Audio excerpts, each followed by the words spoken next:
Reading every podcast episode, and my book that's also coming out soon is the exact same. It's like a no BS guide. Tam Kaur, a a self-development YouTuber, creator, podcaster, and author dedicated to empowering women across the globe. To all of the self-growth secrets that nobody ever told you. And I got the part-time job and I went to university and I feel miserable. It's actually amazing to have a small circle. I was stuck with my YouTube channel for 3 years on 2,000 subscribers. I didn't get the job, so maybe I'm not worthy of that and maybe I'm not as successful as I thought I'd be. No, the opinion of yourself stays level or increases and never goes down. And it's really about deciding how you want to feel about yourself. I only felt like I started grasping success last year when I started getting the things that were pictured on my vision board. The main things I was working towards was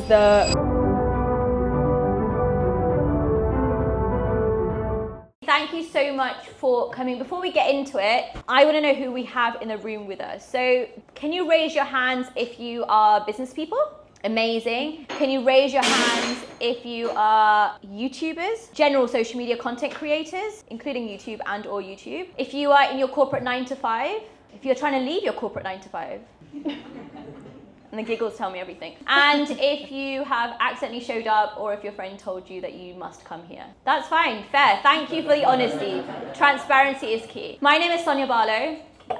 For context, I started a business in 2020. I run a technology consultancy and we reinvest our profits into a mentorship program. So if LinkedIn and Bumble had a baby, that would be me. Outside of that, I am a best-selling author, BBC radio presenter, and keynote speaker. I am a big fan of failing and figuring it out on your own finances. So everything I do is bootstrapped to this day because I like to have the freedom of location, the freedom of failure, and the freedom of I'm gonna figure it out in my own time, and then I'm gonna come and showcase my skills to the rest of you. I'm really excited to be here hosting the One Club's podcast and thinking about what success means to Tam. I really want to empower Tam to introduce herself in the way that she wants to share her story, and then we're going to kick off. During the discussion, I will ask for a few questions here and there just to make sure that you're all engaged, because you know the rule is that apparently we have 7 seconds and then we're all going to tap out. So I'm trying to make sure that you all stay here, and then towards the end we're going to have some Q&A before the networking starts. So on that note, Tam, welcome, thank you, and please let us know more about you. Hello, thank you for having me, and shout out to the One Club for giving me this opportunity, and thank you to everyone for coming today. If you don't know me, my name is Tam Kaur. I am a self-development YouTuber, creator, podcaster, and author, and all of my content is centered around empowering women all over the globe on how to be their best selves, how to grow their confidence, their self-love, and most importantly, how to close the gap between their current selves and their ideal selves. And so every video is very structured and straight to the point, including every podcast episode, and my book that's also coming out soon is the exact same. It's like a no BS guide to all of the self-growth secrets that nobody ever told you. I started my journey as a very insecure, shy, quiet girl that could most definitely not be doing what I'm doing right now with microphone. And I had to go on my own journey to figure out how to break out of my limiting beliefs. And through trying to watch YouTube videos myself, on learning those secrets, I never found anything that I could apply. And so through starting my socials, I was all about filling that gap in content that I wish I had when I was younger. There's a few things I've picked up there. One is that journey that you've been on alone, yet you've brought everybody else on that journey with you. Second is the fact that you found a gap. The gap was I couldn't figure something out for myself, and so I'm gonna do it. And the third is that bravery of, well, I'm gonna do it, and it doesn't matter who's watching me, and if I mess up along the way, what they're gonna say. I guess to the first point is, when you were brave enough to put yourself out there, tell us what you were originally thinking when you got into YouTube. Well, when I originally got into YouTube, I was actually 14 years old and I was in school and I was not doing self-help content. I was simply just following a creative passion of mine. And so my first thought was, this is gonna be really fun and this is what I'm being called out to, and I owe it to myself to try that. Unfortunately, I was really embarrassed and I was really shy, so I quit that straight away. And then when I came back to it, to the channel that I have now, that most people know me for, the first thing I was thinking was, I've tried so many other things and people told me what was realistic, and I got the part-time job and I went to university and I feel miserable. There's no embarrassment that's happening now because I'm not living for anybody else. And so it was really about, now, how can I provide value to other people? There was no thoughts about, but how am I gonna look, and am I gonna be okay with this, and what if nobody watches my content? That didn't matter. It was really about providing to other people. And so what were some of the actual mindset shifts that you had? So one that I'm hearing from you is the idea of,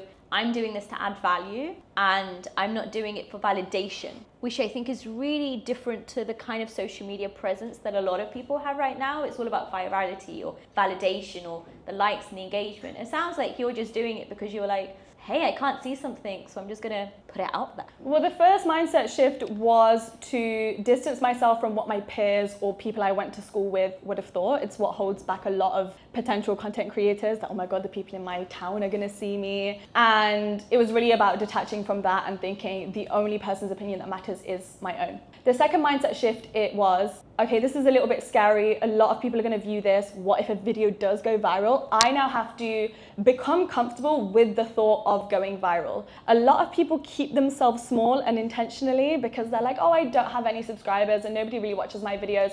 If your video goes viral tomorrow, how are you gonna deal with that? That's like a whole other ball game of confidence and being able to be authentic and deal with hate that's inevitable. So it was really about visualizing where I wanted to be rather than getting stuck in where I was now and then letting that form my identity. So you're telling me at no point did you think, I hope those people that said something about me aren't going to watch my video? Because I'm not going to lie, a part of the reason as to why I do YouTube is so that the people that did something about me, they're going to watch it. They're going to be like, that girl who had annoying voice, now her annoying voice is on the radio, on the TV, on YouTube, and she's got a book. And I guess what I mean to say is there's comments and there's hate and there's trolling and there's fear, but there's also that intensity of like, how could you tell me that I can't do something when I was a child that sometimes we hold on to in our stomach and it really fuels us for our next step. And you know, I'm not going to ask who here has that idea, but I can see in your eyes. And I'm like a teacher, I can see everyone here who's standing and I can see the nods and I can see the giggles. So did you ever have that moment that you unconsciously or subconsciously held on to and you're like, right, this is why I'm creating that piece of content because someone said this about me or someone thought this about me and I want to kind of come out of my shell? Mine was the opposite. I was my own biggest enemy. I had to prove myself wrong because I put myself into a hole of, you're just this little brown girl who probably is not going to amount to much and is too quiet and too shy to even make friends in university or in school. There have been a lot of people that have said shit. There have been some exes that have been very trashy, but they're so irrelevant. And so I never really thought of it that way. This was more of a me versus me game.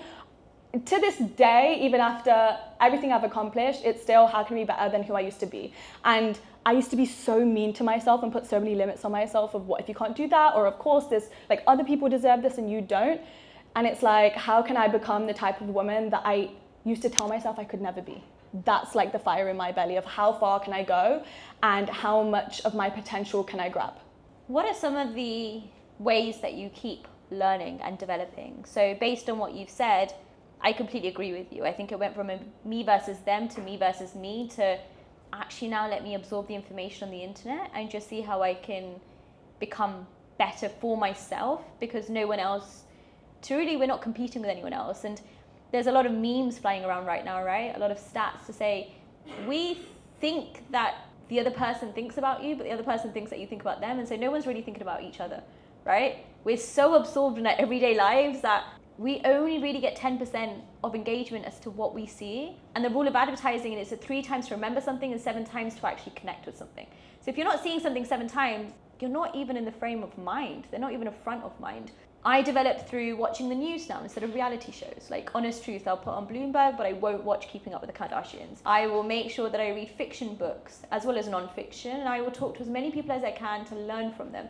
What are some techniques that you have developed as rituals every day to keep on learning and to level up whilst you have your full-time job on the side? At the beginning, podcasts were my holy grail, and it is the most basic answer, but I really, really enjoyed Diary of a CEO. It was like the first real podcast that I found aligned with me. I loved all the guests that were on, and I started listening to that at a point in my life where I was living in my hometown. I felt really unfulfilled, and I read this quote that said, you were the average of the 5 people you spend the most time with.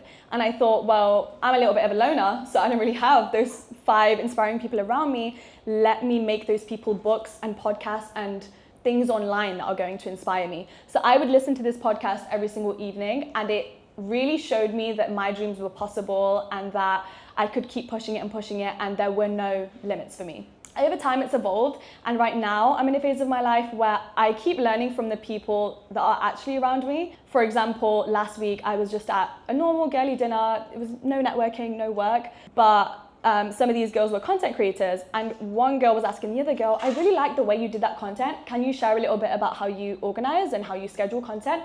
And I looked at that and I thought that, not only that, but also that's reminded me from networking events I've been to, that people are so confident and open in asking questions and asking for help and asking for tips from other people, which is something that has never come naturally to me. And just that one moment has stayed in my brain for the last week, and I'm like, that's something I need to adopt now. What's the one question that you therefore wish that people actually would have asked you that no one asks you? A question that I wish people would ask me. It's a really hard question. I only ask hard questions. Good questions.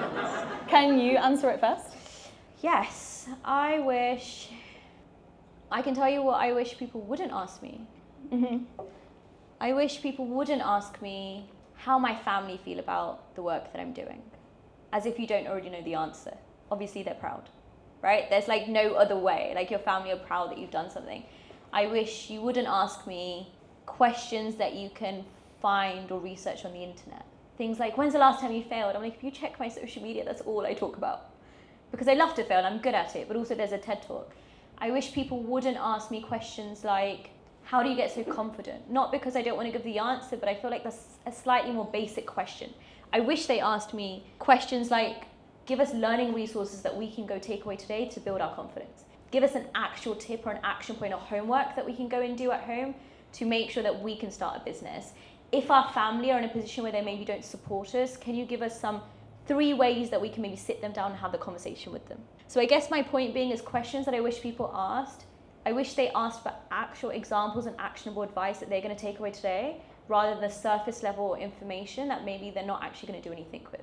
I'm very lucky that my amazing engaged community asks me questions like that every single day. Good. What actionable steps? And I watched your video and this resonated with me, but this is in particular what I'm struggling with. And constantly on my stories on my Instagram broadcast channel, they're like, can you make a video on this and this and this? And I'm like, I love this, that you want to learn about self-love and confidence and friendship problems and going after your dream career. So I think that's why I struggle to ask that question, because I get asked such amazing questions on a daily. Do you get questions like, after a long day of videoing, what is that comfort food that you come home to?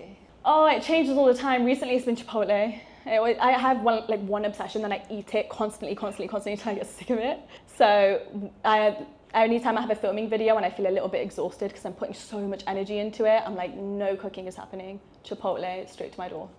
And when you have no energy or you're low motivation, or you just feel like, you know what, I'm exhausted and I'm out of ideas, how do you re-energize yourself and build up that bank of ideas once again? Building on ideas, I really want to give back to my community. So the first thing I'll do is I'll go through comments to see what people have requested, but then I'll also ask them on Instagram just to make sure that I'm aligning my content to their needs. When it comes to being exhausted and feeling like I have nothing to give, I think it's really important to say kindness is so important. And as much as you want to be a girl boss, you also really need to assess what capacity you have each day. Today, I filmed 2 YouTube videos. I was in the studio doing a podcast recording, and now I'm here doing this. And my intention for the day was to also vlog the whole thing. And I woke up and I was like, I can't get on camera and give it my best today. I just need to focus on the actual tasks I need to do. And that's okay, because I vlog a lot of the time. I'm always creating short form content, and it's figuring out that to really be balanced and not push yourself to the point where you're like a robot. What's that one skill that you feel that you have really developed and you're super proud of through YouTube? Through YouTube. Engaging and bonding with my community. Because when I was starting out as a content creator, it's what everybody talks about, but nobody teaches you how to do it. So I feel like I kind of had to learn on accident. And the ways that I did that was, 1, responding to comments was a big mistake I made. I'll own up to that. I think when I was starting out, I was responding to every comment. And then the more and more engagement I got, it got so much that I was like, I can't really do this anymore, and so many other things are calling for my attention that I abandoned it in a way. And I only realized last month I wouldn't even be where I am today if it wasn't for this community. And now I put in a reminder in my phone, it goes off every 2 days, check comments on every single platform and just commit 30 minutes to getting back to as many as you can. And that's how my community knows I'm there for them, but also talking to them, making sure I know what they're feeling, what they're requesting. I have a Discord community where I can keep up with what they're saying, and also a Facebook group and page as well for that. So if you have 1.15 million followers on your YouTube, does that mean you have 1.15 million friends? No, I have a tiny circle. tiny. And has that changed over time? And what I mean to say is, generally, when we're young and we're teenagers, and I'm generalizing here, right? We want to people please, we want a big friendship group, we want to talk to everyone. And then as you get into adulthood, you kind of lose that sense of friendship and you have to start all over again to some extent, especially when you're working. And then you kind of hit your 30s and you're like, hey, there's a whole new phase of life and friendships and so on and so forth.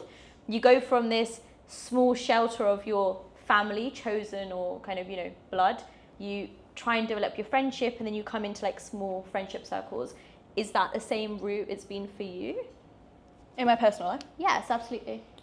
I definitely fell into the trap when I was younger of wanting the largest friendship circle and wanting to be the popular girl, but that didn't really work out for me. And then it actually did work out for me. Now in university. it has worked out for you, so... It worked out for me in university, and then I realized I was kind of just allowing anybody and everybody access into my life, and that didn't work out for me because I was on my unique path to get to where I want to be and to manifest my dream reality. And when you surround yourself with just anybody and everybody without vetting who's actually coming into your life, your energies get mixed up in theirs. You start to adopt their mindsets, their limiting beliefs, intentionally or unintentionally. And that's what really brought me back to, it's actually amazing to have a small circle. It's something to be proud of. And when it comes to my following online, I love them to pieces, but I don't know them in person. And I was self-aware enough at the beginning to know, especially with my main channel, people aren't watching me because they necessarily like me. People are watching me because I'm giving them value. And that's why in every single one of my main channel videos, I don't talk about myself. A lot of YouTubers start off their videos by talking about their day and what they had for breakfast. I was like, no one cares about that. No one cares about me. Let me tell them what they want from the second the video starts. And now I have a vlog channel where for the people that do actually like me for me, they can see that content about my daily life over there. So prior to recording, I had the chance to sit down with Tam, but even prior to that, I had the chance to speak to some of you who kind of arrived early.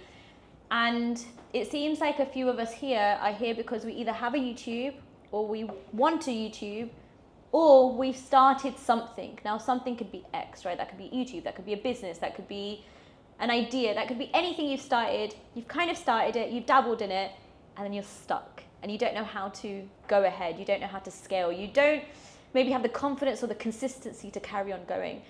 Can you go back to your time where maybe you felt like that? And what are your actual pieces of advice for the individuals who are here who are like, we started, we're kind of stuck, what do we do now? Okay, I was stuck with my YouTube channel for 3 years on 2,000 subscribers, no growth, stayed still. And then in 3 months, it went from 2,000 to 100,000. And I just want to say that first, not to brag, but to say your life can literally change tomorrow. Just because it hasn't been going your way for 5 years even, doesn't mean that your life isn't exponentially going to grow to where you want it to be the next day. But the work that you do in that time frame is really, really important. I wasted those 3 years with no growth just thinking all I have to do is put out a video every week, make sure it's nice and edited, and that's it. It was a little bit low effort. What changed was building a strategy and making sure that the algorithm works for me, and really paying attention to treating it like a business almost, where you are identifying the gap in the market. What aren't people getting? What are people desiring? And then how can I fill that? Aside from YouTube, if you're more on other platforms, first of all, management agencies wouldn't sign me because I was really small, and I got rejected from so many because I didn't have the following to back it up. So I went online, I researched how to build a media kit. I would have one day in my calendar every week where I would email maybe 30 brands pitching myself. Got rejected so many times, but it was also such a learning curve and it helped me get out of there. And my other tip is do not compare yourself to what other creators are doing. They're doing what they're doing for a reason.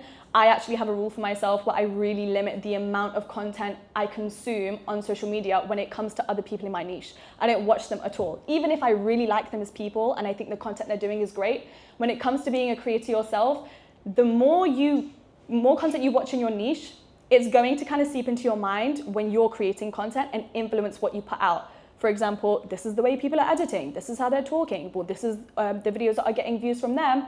And then your authenticity is going to be blocked from coming out. If you don't consume that whatsoever, all of your creative ideas and what makes you you will finally come out, which in my opinion guarantees success because that's the creativity and that's the work that no one else can replicate. What if there's a lot of yous? I'm just thinking, what if I want to be this and I want to be that and I want to be that and I'm so passionate about X, Y, Z, 1, 2, 3, A, B, C, like a few of us might be here. What is a method that maybe you've used to break it down into your niche, or to really identify what your why is, or what kind of value you want to add, especially when you have so many passions or so many interests? It takes such a long time. So I'm really glad you brought that up, because I didn't know what my niche was for so long. I started out doing, what was I doing? I was doing lifestyle vlogs. I was vlogging my life in university. Then I was being a fashion girly on Instagram. And then I was kind of dabbling in self-development, and then I was back to lifestyle and personal life. And then I only got into self-development because it aligned with my personal journey in my life at that point in time. And then it was like a light bulb moment where I was like, this is what feels fulfilling, and this is what I'm really good at, and this is why I find that flow. I love fashion so much, but when I was creating that content, I felt like I wasn't keeping up. I felt like I was comparing myself to people. When it came to self-development, it lit me up to the point where I was like, I have been interested in this my entire life, and I know what to give. But what's important is you have to try everything, and you have to embrace failing. I did the fashion stuff, I did the lifestyle stuff. I've actually had set up 2 different jewelry businesses, both in which I decided to shut down because they weren't fulfilling. And although none of those things worked out, I'm so glad they didn't, because they all led me to figuring out what was my niche and what gave me the fulfillment that the other things didn't. And I'm going to bring it to audience in just a bit, but one thing that you touched on is your management. Now, for some people, and we knew from a show of hands, a lot of people here are business people or in their 9 to 5 or thinking of leaving their 9 to 5. If you were to consider your management as potential businesses that you're interviewing, or candidates that you're interviewing, or people that you were interviewing to see if you could be a good fit, right? What were some of the questions that you asked your management, or they asked you, to make sure that you were a good fit? And I say that because, especially when you go online, the dream is you get a good social media following, you get management, you get rich.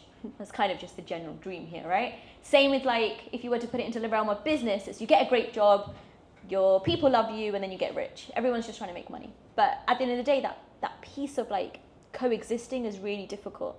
And I say that because last year I signed to a management talent company because I was like, oh my God, you want me? Yeah, of course I'll sign to you. It didn't align. And they actually ruined opportunities for me, but I also ruined a part of my brand because of the alignment. But you don't learn until you give things a go. So I'm not suggesting it was a bad failure. What I'm saying is it was the best thing to happen to me, because you have a probation period.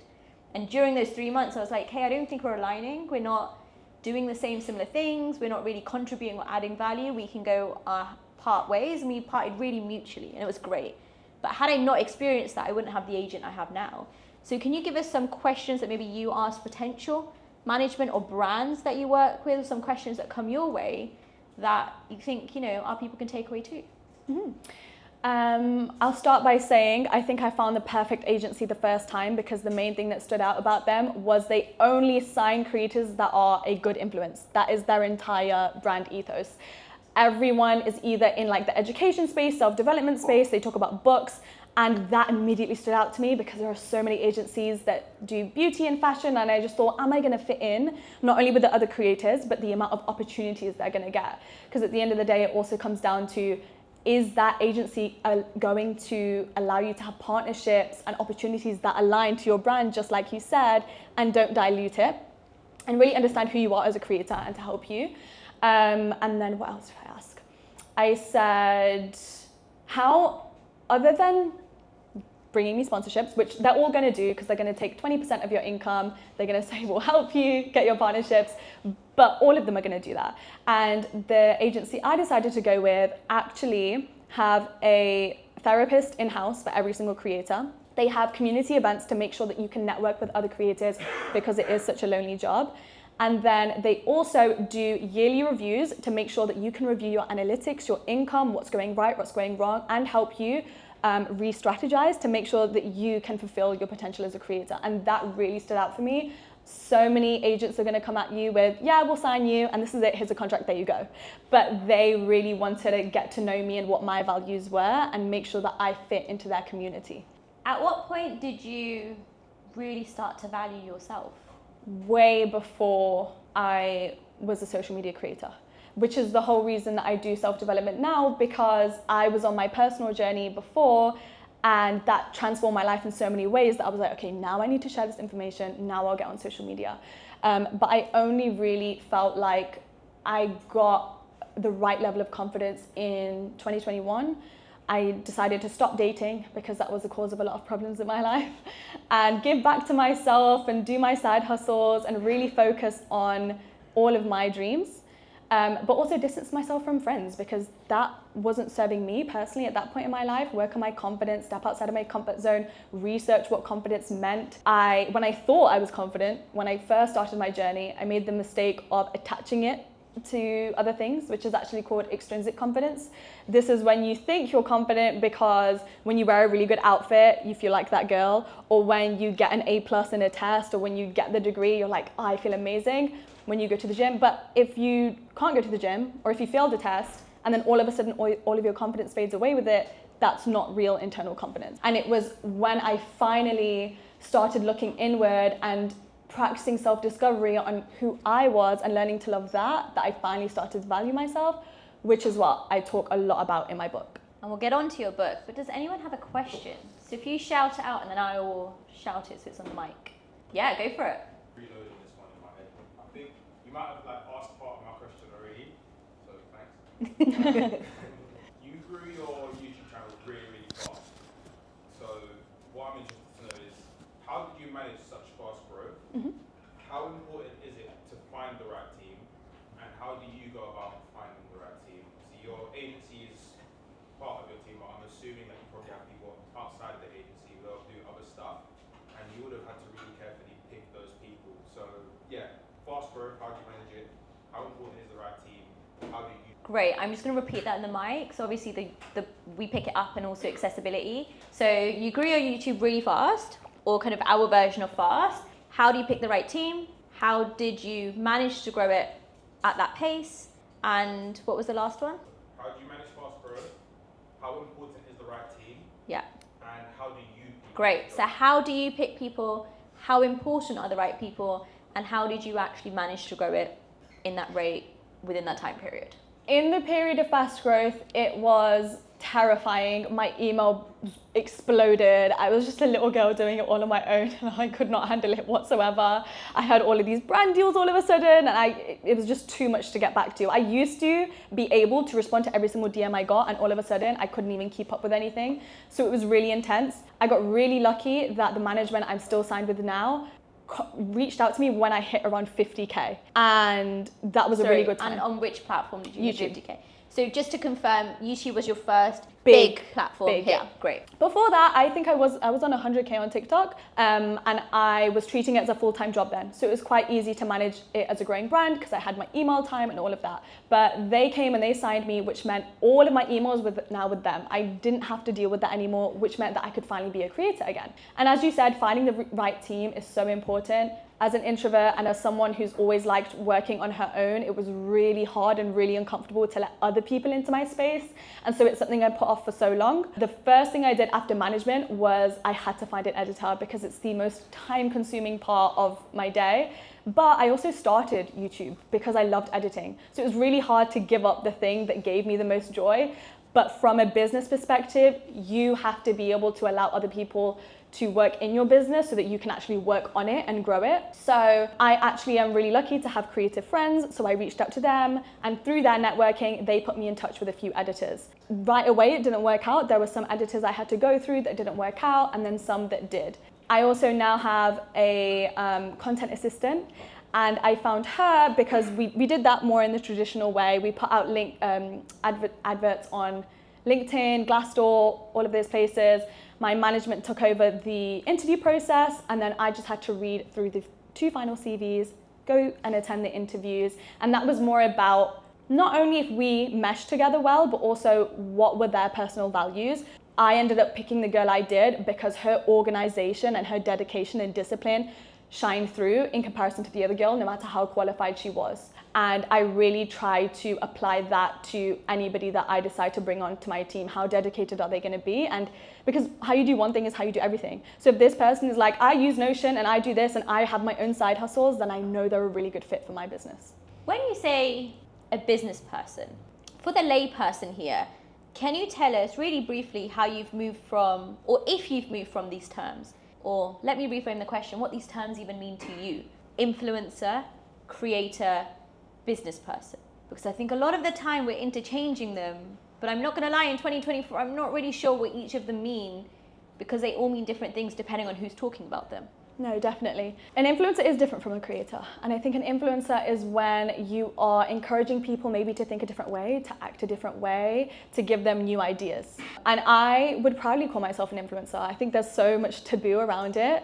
I actually use it as a good test. When I introduce myself as an influencer, if somebody gets the ick where they're like, I'm like, you're just not my person, and that's absolutely fine. But I know that I'm teaching the girlies what they need to know. And so I would say I influence people to kind of get new ideas.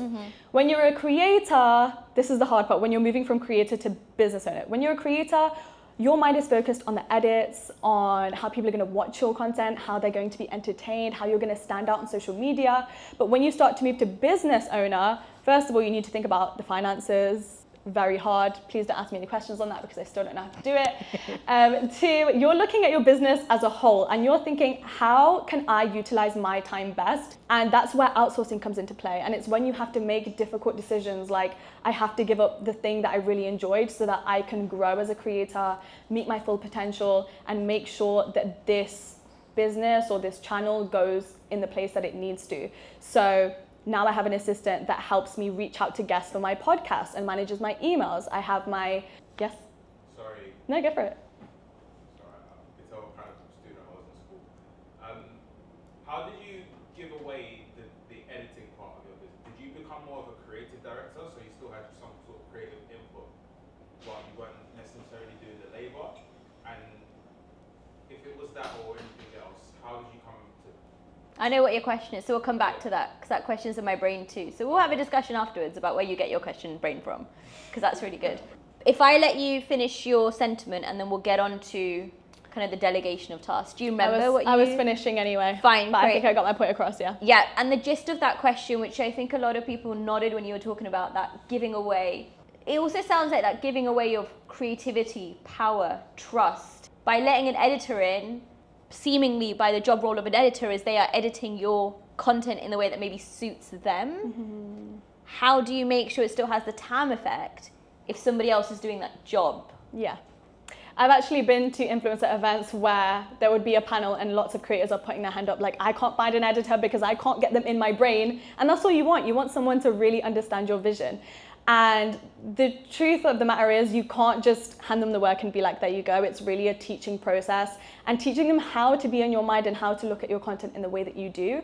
I think it's a hard task, but finding someone who understands your niche and maybe already consumes the content you do is a really good way about it. But I started out with a document that essentially had the formula to how I edit all of my videos. The fonts, the images, where the cuts need to be, where the zooms need to be, what the transitions are, what the music is. Send that all over, let them have a go at it, come back with revisions, and then really talk back and forth on what can be improved. But also I love to give my editors some creative freedom because if that's their speciality, they can do it a lot better than you. And sometimes we get stuck in this is what's been working for so long. So it's about finding that balance between I'm going to teach you exactly why I do something and why this is the way I approach it, and also why my audience resonates with this so that you understand and can incorporate that into new ideas.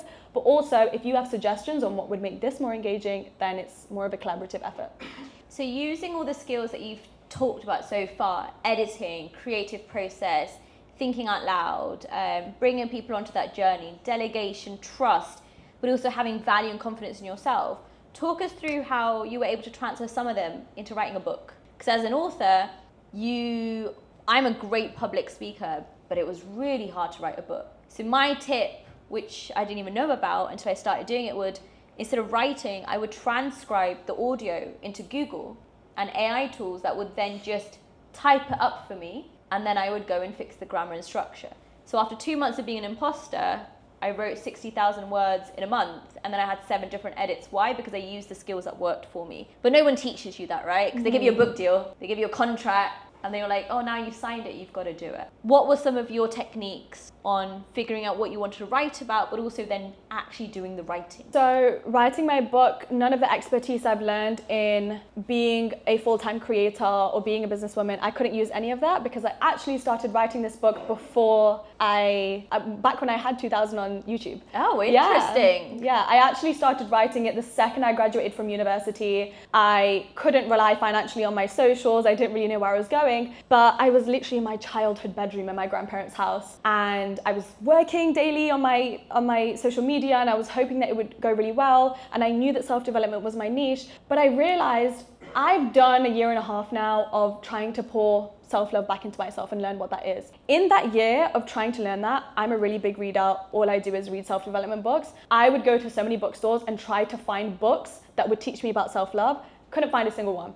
There were so many on self-love, on becoming an independent woman. There are self-care books for women, but nothing about when you distance yourself from dating, or maybe if you are dating and you're in a full-time relationship, how are you focusing on yourself? How do you start liking and loving yourself? And I grew really frustrated that that wasn't there. And I felt like I learned so many amazing lessons on my journey. And I thought, I need to write the book that I wish I could have read. At this point, I wasn't a full-time creator. I had no management.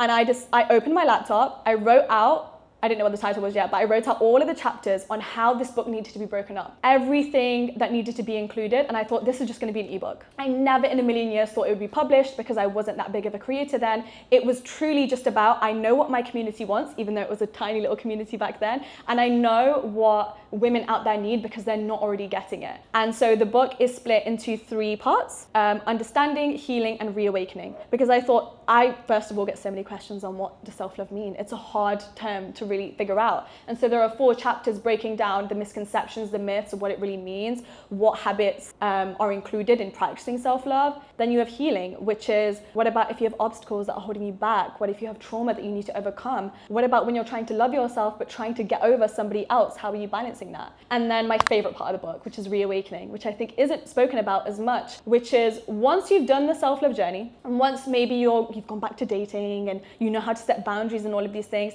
what does self-love look like in your daily life? If you are a girlfriend, if you're a wife, how are you still going to practice it then? What if you are more of a career girl now? How are you still going to give back to yourself? And that was all written out back in 2022 before I was doing any of this. And I've been writing it slowly over the last year. And so how did you come about the book deal and the physical book then itself? And especially for anyone here a budding author? Show of hands? Possibly. A couple of you, great. Some of you might now be, because you're thinking, being like, yeah, I could be a budding author. Absolutely, go for it. How did that actually then come about? As soon as I got my management in March 2023, I had my first meeting with them and they were like, okay, what are you up to? I was like, oh, I'm writing an ebook. Didn't think much of it. They were like, don't you dare publish that as an ebook. Let's pitch you to publishers and see what they say. And so truthfully, I can't say much because they did all the pitching and a publishing house decided to sign me. However, if that didn't happen, 100% I would have written the book and I would have just emailed publishing houses myself, because I have seen through the publishing house that signed me so many authors who have never written a book before and don't have followings on social media that successfully did it and are now in bookstores. So please don't let that stop you. Absolutely. I mean, that's the way I did it. In 2020, I only had LinkedIn. And I'm going to say I had like 1,000 connections. Like, it wasn't that deep. You know, I just started my business, had no like money.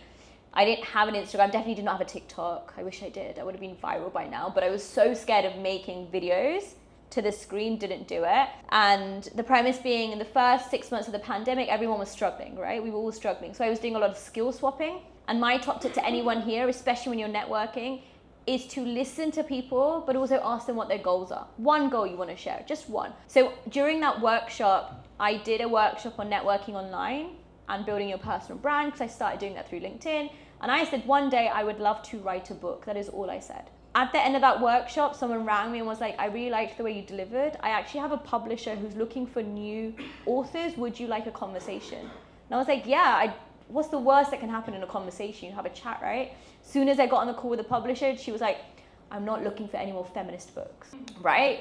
Fab, that's fine. I wasn't trying to pitch you a feminist book, but I know what lane to be in. And my book is called Unprepared to Entrepreneur, because exactly that, when I started my business, I had very little in savings and investment. But every time I looked online, you had to pay for coaching, pay for business, pay for information, or the business people just didn't look and feel like me. They weren't working class, maybe they didn't have, you know, the wealth or the networks and so forth. And I kind of wrote that book as I built my business. But I guess the point being is, you don't know who's looking, who's listening, who wants and is interested in you. And I think from Tam's story, we've also taken it away from terms of social media. I know when I was speaking to some of our colleagues beforehand, they were like, do people care? And I'll invite Tam into this question. I think if you're doing what you're doing authentically, the people who need to see it eventually will, and you will find your spaces, but the spaces will find you. And the greatest thing that I've learned from traveling is that sometimes the space you're in just isn't your space anymore, but there is the rest of the world that you can go and figure out, right? So don't be like confined by, oh my God, Canary Wharf isn't my space, and so I'm not good enough. Do you know what? Go to Liverpool Street. There might be your people. Go to Bank. Or just go to West End. There might be your people too, right? Go to Cornwall if you really want to. Your people are somewhere, but it's also up to you to go and find them or to meet them in a happy medium. And I feel like that's really what I'm learning from you is, because you've spoken about even the term loner a couple of times, right? What you weren't doing is you weren't saying, oh, come to me. You were saying, I'm going to come to you. And if it resonates with you, great, we're a great fit. And then we can carry on that journey together. The term loner, you've used it a couple of times. How do you feel about it today? I love that question because I used to be so insecure about it. I definitely thought there was something wrong with me because everybody had the big friendship groups and the cute friendship motives throughout university, and I didn't. And I hated that I was more of a lone wolf. And now I'm like, that's my superpower. I actually wouldn't be able to have this job if I wasn't a loner. You have to be. When you're a creator, when you're a business person, you are working alone a lot of the time. And I feel like my whole life has been training me for this moment. Thank God I have that comfort that I can sit alone at home for all that time. But also it meant that the way my personal development journey went was I decided to isolate a little bit to work on myself and figure out who I was. And it was easier to go about it that way, which meant that because I'd been alone for so long and I really got to know who I was, it made returning to building friendships and dating much easier because I could assess whether these people fit into my life now that I stopped judging myself for being alone all the time. And what is the one skill that you recommend everyone in this room go and build? Go and massage that muscle, go and gain kind of that strength in? Confidence. To kick out the imposter syndrome. But confidence is a really big weighted word. Like confidence in what? Is it confidence in being alone? Is it confidence in speaking to a stranger? Is it confidence in trying that new things? If you were to like deep into confidence, what do you really mean by it? Because confidence can be anything and everything.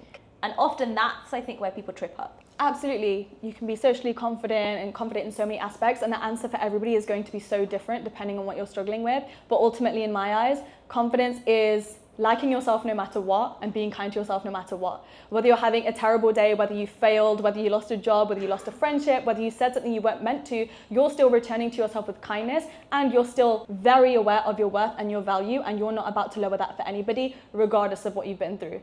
A lot of us make the mistake of, but I failed at that repeatedly, so maybe I should start a little bit lower.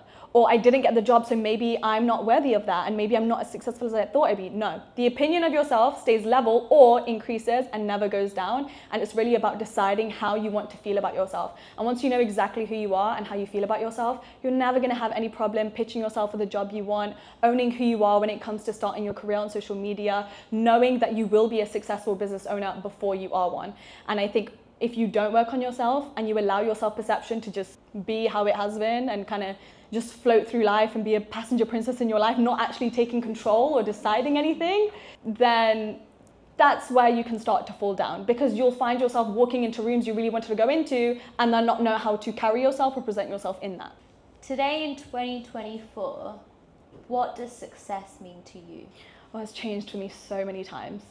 Right now, it's such a cliche answer, and I hate to say it, but it is really just about being happy. Say it I'm gonna anyway. say it. I am gonna say it. It is just about being happy. And it used to be that, I only felt like I started grasping success last year when I started getting the things that were pictured on my vision board. The main things I was working towards was the 100,000 subscriber silver plaque from YouTube. And I got it. I was literally holding it 3 months later, and I was so happy for the day. And then I felt really down for a whole week. I felt really sad. I'm sure I even cried a few times to get really deep with you guys. And I thought, what is wrong with me? No one said anything to me, nothing's happened. I've actually got what I always wanted. And that's when I learned about something called arrival fallacy, which is what a lot of people do. We associate a certain point in our careers of success, we link it to happiness. But you can't get happiness from things. You create your happiness in your everyday and in the journey. That transformed everything for me. And I'm so glad that happened right at the start in my career, at my first success, because it changed how I kind of went forward with everything. I got my 1 million subscriber plaque 2-3 months ago, and everyone was like, can you believe it? Can you believe it? Are you excited? And I'm like, I'm okay. I knew it was coming. I got into the confidence where I was like, it's coming. I'll be holding it in a while, but it's not important. It's not going to give me happiness. It's not going to make me think that I'm the shit. I decide that by myself without having anything to hold or any awards.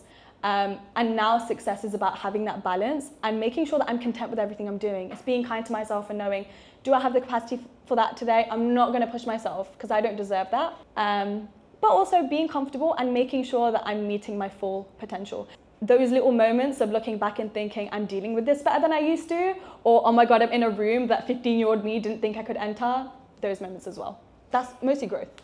Absolutely. And we have about 10 minutes left because I really want to make sure that we have enough time for your questions, but also for the networking, because I appreciate that's why you're here.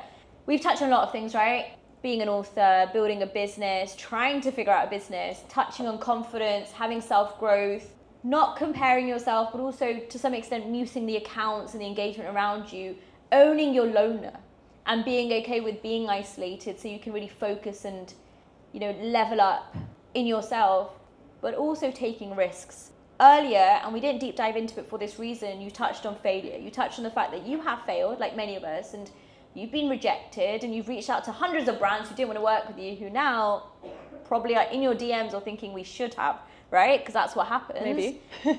Possibly. Tell us about a moment where you failed, but it really caused you to go into more of a deeper hole than you have imagined. Maybe a failure that loss of identity, or a failure that made you anxious and, for better words, depressed, and you had to really find yourself back out of it. Mine doesn't really link to work. It's more in my personal life. And that's okay if you don't want to share. No, I'm okay. Oh, okay, I'm fine. actually an open book, honestly. Okay, I meant like all this conversation is consensual. But if you want me to link it to work, then I can think of that. No, I really don't. No, we're here to get personable, right? Let's do it. But only if you're comfortable. Consent is really important, even in this conversation. So if you don't consent to it, we don't have to go down it and we can go somewhere else. No, I'm so happy, and I really want to share this because I think it's been such a focal point of my journey to where I am now. And my personal journey involved a lot of romantic heartbreak, and the biggest disservice I did to myself was be in back-to-back relationships and never give myself a breather to hang out with myself, because I was deeply insecure and I always placed my value outside of myself. When I chased validation, it was always male validation. And I had been in 4 back-to-back relationships. I think I'd been in 4 relationships in 2 years.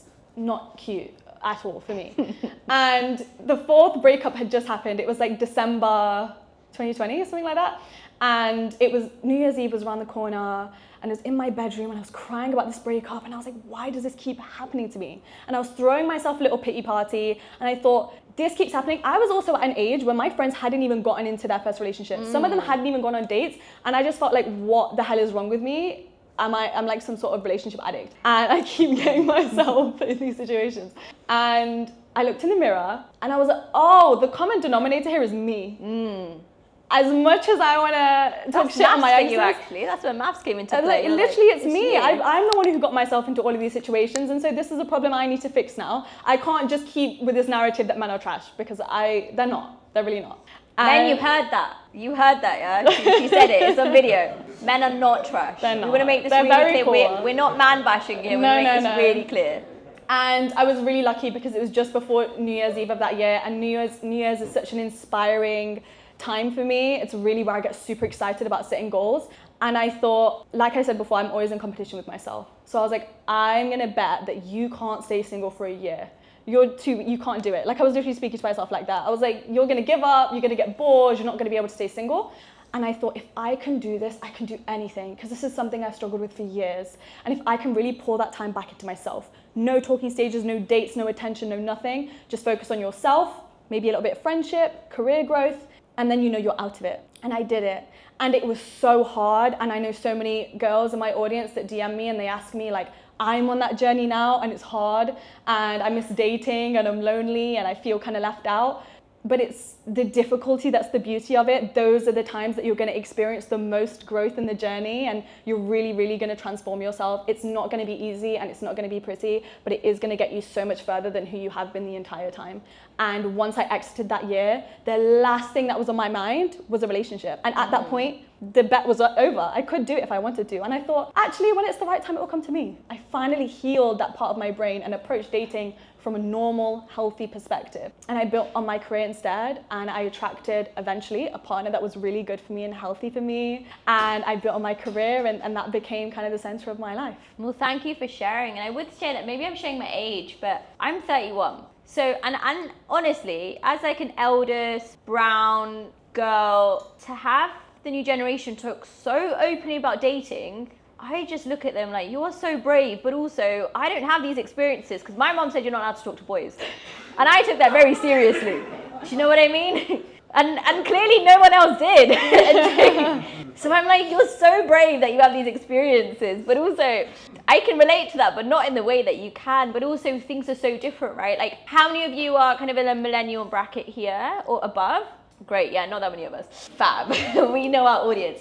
You know, but in that sense, like growing up, honestly, the biggest thing when we were younger was like, oh my God, who are we going to talk to on MSN Messenger today, right? Like that was who we were talking to. Like I remember Instagram and Snapchat came into play when I was like at uni. I was like, Snapchat, what a dead thing is this? Why am I going to take snaps of myself and send it to people? Who knew that it would change the world? And even like dating apps, like that's very new. Like when I went out to clubs at university, there was no Uber. You had to take a black cab home. There was no Uber Eats. It was either chicken shop or the last pizza at Domino's. Like that was the life that you're living. So when you're talking about dating and friendships, I have to say that one thing I think is great about social media is the amount of information you're sharing, but the bravery that's coming up, especially in these global majority, i.e. minorities, that we're made to be in spaces and to say, well, we shouldn't be having this conversation. No, but if you're not having it, how are we talking about it? How do we know about life and work and confidence and dating and ourselves if no one's actually talking about the topics that we need to learn? Like history is important, but Henry VIII has 8 wives, we get it, right? Why are we not talking about self-love and self-care and failure at an educational university level? And I guess that brings me on to the fact that as much as your audience are younger women, there are also your own family members, your own society. And I don't necessarily mean society like just brown people, but I mean generally people who are elder, who are maybe watching your videos and thinking, you're speaking so openly about these topics, you should stop, right? Or like, what are you encouraging into the world? Do you ever get that kind of discomfort and uncomfortable comments and relationship? And I guess my point being is, how do we bring the elder generation into the scene where things are moving so fast for us, but for them it's still, you know, they're trying to play catch up? I really try to get the thought of my family and my grandparents watching my video out of my head. It really, really worries me. And they are not the people I'm creating content for. So I'm like, I'm not concerning myself with that. If you watch it, you watch it. And sometimes they do, like they'll call me and they'll be like, we watched your video, it was so good. I'm like, oh, stop, please. Like I'm talking about dating in it and things and breakups and you didn't even know I had any exes. That's like, what I mean. This is really bad. But I'm like, the message is bigger here. It's more important. And this is for the hundreds of thousands of women that follow me who maybe at one point also felt embarrassed like me about maybe the dating mistakes they made or how many relationships they'd been in and if they should judge themselves for that. That's really important for me. If people judge me for that, if people are like, that's a bit weird, that's absolutely fine. That's gonna come with anything you do. You could literally be minding your business, working your 9 to 5, and someone's gonna effing judge how you walked in that day or what you wore. Absolutely. You know, so at least if you know what you're putting out there and the good message, and even if I influence one person or help them feel a little bit more comfortable, it's worth all the judgment in the world. And I mean that fully. What's the one thing that you, outside of confidence, right, I'm going to caveat that you really like about yourself right now? Well, one thing I really like about myself recently is how goofy I am. I've really tapped back into my inner child. You're tapped into your quirky. Yeah. Once you tap into your quirky, your life changes. Especially just like in the comfort of my own home. I think I grew up for so long really concerning myself with how to be cool and how I was going to be perceived and how I should sit and all of these things. I was like, I don't care. And especially when I'm comfortable around people with my friends, when I'm meeting new girls at networking events and I just let my personality flow, it feels so good. I guess it's really more about authenticity as well and allowing my younger self to come out and be validated when I'm bringing her personality out so that she no longer feels the rejections that she had to go through back then. Any questions from the audience? We've got one here. Hi, thanks so much for sharing. It's been amazing meeting you so far. I just want to talk about, I want to ask you on, you know, when you had your sudden growth and, you know, learning through a YouTube channel and stuff, did you ever experience or have to balance videos you wanted to make versus videos that your audience really responded to, and the balance of, I guess, making the videos that you really enjoy talking about versus giving the audience what they want from you? I'm just going to repeat that on the mic. So the question is, to paraphrase, the balance between making the videos that you want to make and the videos that kind of resonate with your audience, or giving your audience what you want. I was very strategic with it. So when I started and I was stuck on 2,000 subscribers for so long, I thought I need something that's going to get my name out there, and then I can focus on building my community and doing what I want to do. And so in the self-development space, I had a little search on YouTube on what was gaining the most engagement. I haven't done this since. It was only when I was really trying to get out there. There were two things everyone was talking about on social media in this space, and that was lucky girl syndrome, which is about manifestation, and feminine energy. A little bit controversial, everyone's having a debate. I'm like, perfect, that's where I'm gonna make my video because people are searching for it. And I did that, people started to follow, and then I had the space to create the videos I wanted to. And then I would say for a good 6 months, I actually didn't pay too much attention to requests. I thought, I have the mic now and I need to show up with my authenticity, because a lot of the time, people actually don't really know what they want. They're ready to sit there and listen to what you're going to give because other people aren't doing it yet, and people get excited by all of the new and fresh creativity you're putting out. And so sometimes I would cover popular topics like confidence and manifestation, but I'd put my spin on it, which is really, really important. And then whenever I do take requests, I take the ones that align to me and align with my personal experience that I know I can speak about with passion, but I always present it in a way that is authentic to me. So sometimes I'll get asked questions like, how do I get a guy to like me? Doesn't align with me. So instead I make a video called Dating Rules I Wish I Followed, or Dating Mistakes I Wish I Made, which provides the value they're seeking, but not in a way that's abandoning my values. Yeah, that's really smart. And just on that, because we have some business people in the crowd, what are some tools that you use to like search trends or understand your analytics, or just make sure that you're on top of your game?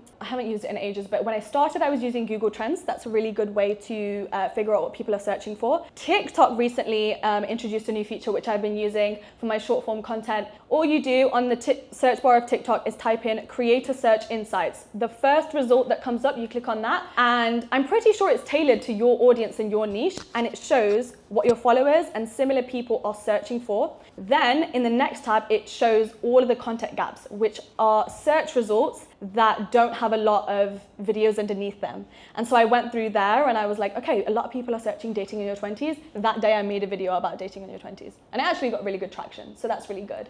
Amazing, we're all gonna do that tonight. I'm on the way here from here to the tube station. That is my homework. Any other questions? We've got 2 more, and then I can see that Hamza is ready to take away the mic from me. I'm going to give it. Oh, it could be even better. Any questions? Can I ask you a question? Yeah. Yeah. No, go ahead. Hey Tam, so thanks for all this evening. I have a question which I guess can sort of maybe guess your answer to this one. YouTube specifically. A lot of people keep saying it's now quite saturated, and I know your growth has been, pretty big, and you only recreated the channel last year. But is it really harder now these days with so many people wanting to be on YouTube and for creators in general?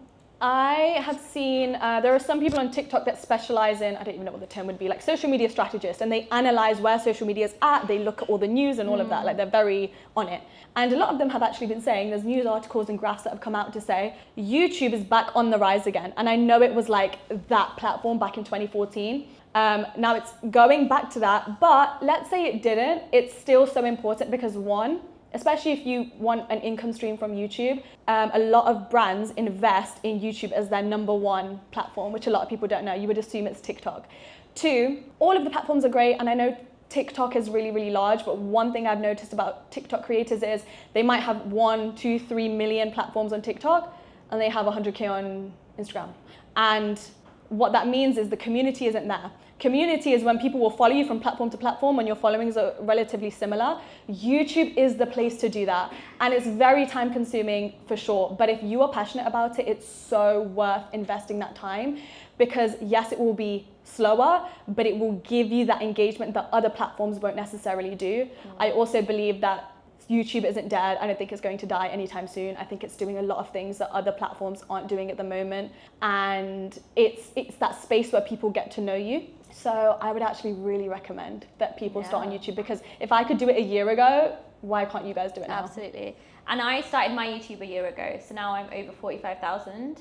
And when I first started my YouTube, it was because the truth is, my grandparents are my biggest fans, and they were at this point where, sorry, my granddad just passed away, so actually that got really deep really quickly. Anyway, so I would do it for them to be like, oh my God, I work at the BBC, but you're never going to be able to come here and see it. So this is what my day looks like. Or I travel to this really cool place, but I can't take you to safari with me. So this is what I want to show you. So that was my basis. My basis was just to make content that my granddad would watch. Then I was like, oh, okay, my niche is that niche between travel, tech, and business. And I know that that niche is a niche, but also there's not a lot of women doing it. And that's where I thrive. The difference with my audience is a lot of my audience members are not the people that are going to like or subscribe. They're the people that are going to go into your DMs. So the amount of work that I've got through a YouTube interview is wild, right? Because I can show through video that I can interview CEOs. Like this year I was invited by the Princess of Saudi Arabia to interview her after a year of doing YouTube interviews. So I do travel content because I want to show my family where I'm going because they can't come with me. I do business travel content because I want to be able to go around the world and stay in really fancy spaces, and that's me as a hustler. So, you know, you get that comp, like imagine how much you're saving, right? And you're staying in this cool place whilst you're interviewing. So it's like, you're just trying to make a business strategy out of it. But the people who are watching and liking are more in the tech, business, or leadership space, and they often don't like stuff. They often don't heart, but they often remember you so that when the right opportunity comes along, it does. And now I want to be in a space where I can sit with, you know, influencers and people of influence like Tam, people who have substance and influence and followers, celebrities, well-known established figures, and interview them. And when that opportunity comes up, that people are like, oh, Sonia can do that because she can hold her own. So I know the audience I'm targeting. I know why I'm doing it. And also, I started last year to build up new skills. These skills I've now been able to take into business. So in contrast, I run a business, right? Like I run a consultancy. I've learned how to storytell. I've learned how to edit. I've learned how to produce. I've learned how to waste a lot of money on things that I don't need to do. So that also means that I've learned better financial management. I have learned how to grow a channel. I've learned how to burn out and how to get back up. All of that I've now been able to move into my business, and my business has never been more successful. So for me, it's about how do you learn skills on the job and who are you doing it for? So the great thing I think about both of us is we have two very different audiences, and from the sounds, if you know your audience and the why you're creating it, it should be better. I personally think if you're doing it just to go and get viral, I just don't think you're doing it for the right reasons. I think if you're doing it to add value, great. But your value could be for that one person who is constantly showing up and saying, oh my God, I'm learning every week, versus maybe 1,000 people that are just watching it but aren't really taking it in. And I might be wrong in saying that, and I'd love to get your opinion on that. But I'm a add value versus viral.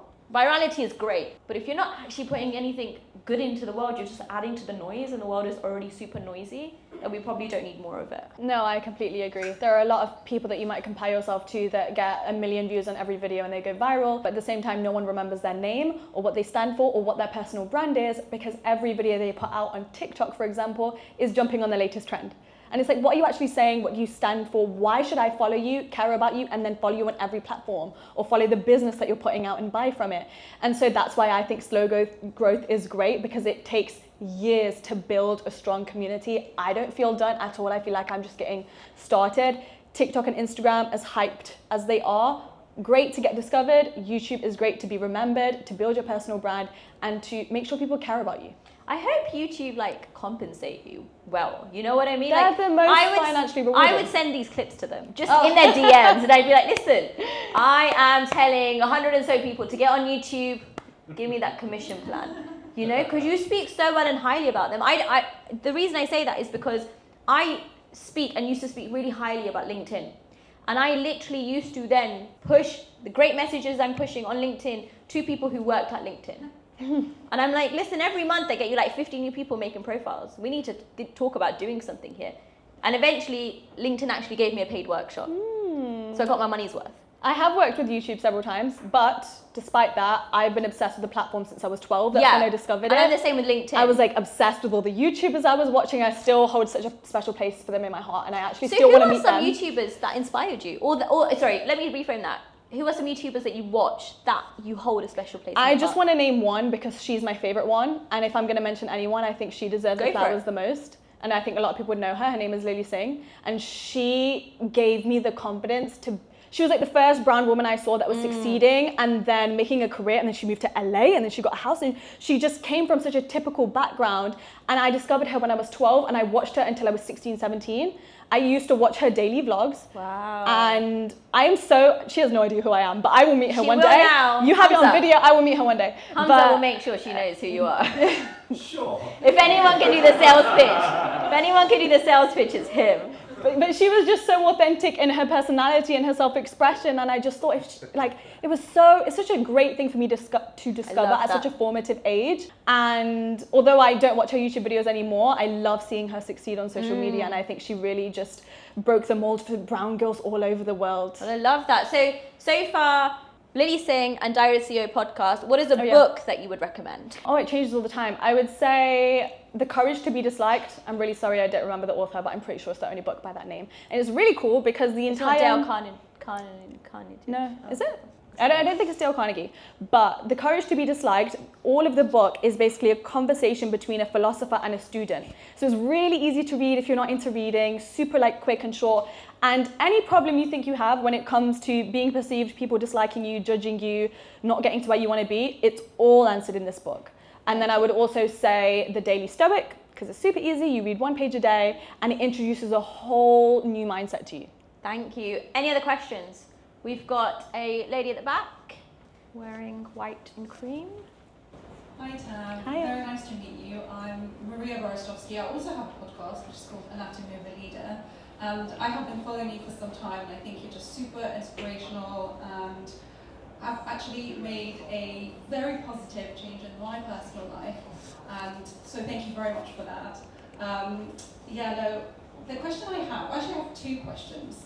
The first question, which is, with so many social media platforms, how do you prioritize your time, and how do you manage that? Because I think it's very difficult. I mean, you mentioned that YouTube is the #1 platform, but how it works with the rest of it. And my second question is, will you come on my podcast? Oh. Yeah. Well, first of all, thank you so much for your kind words, and love to hear that you have a podcast. That is such a great question, balancing all of the platforms. 100% I have to say, I wouldn't be able to do as much as I do if it wasn't for my team. They really help me be able to utilize my time best. I don't think I could handle all the platforms I'm on by myself.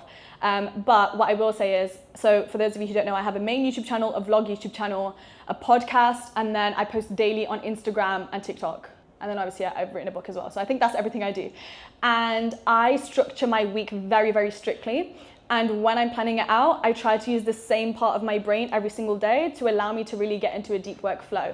So every Monday looks the same and has the same tasks. The first task is to finalize the script or points I'm going to be filming on Tuesday, which is my filming day for my main channel video, is then to plan the concept for whatever vlog is going out that week.